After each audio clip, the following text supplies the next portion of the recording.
We saw it last year in science. Last year, I would say, we've used it in math for a couple of years now, and our math scores have gone up tremendously in the last few years. We're actually at or above the city average, which for a school in our area, which is a high poverty, high, every indicator you want to think of high, for us to be beating the city in math is pretty cool. It's kind of nice.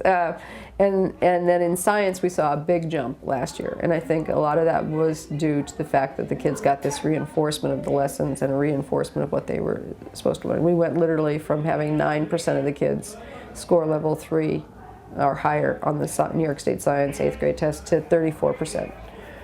So, I know they were doing better labs, but I think they were also doing better reinforcement, using it as a method to help reinforce what they were teaching in the classroom. We looked at some software, and we weren't really finding any software that really tailored the way we needed it to tailor. And so she found Study Island and came running down saying, ooh, I think I found it. I think I hit the jackpot. And the things that she liked in particular, she was a math teacher, and it was the first thing we noticed was that there was an alignment with the New York State standards.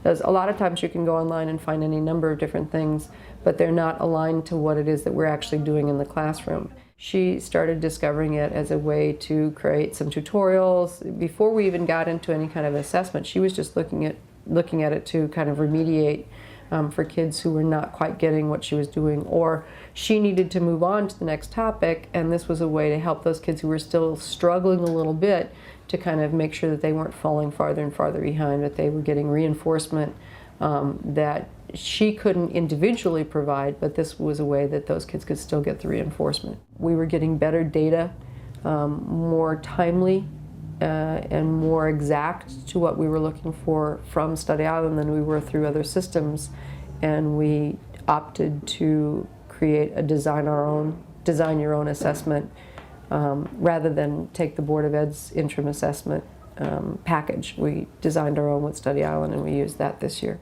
Obviously, when you have a system that does that for you, it's gravy, because you can get farther in the conversation than you could when you're talking about how exactly did you get those numbers.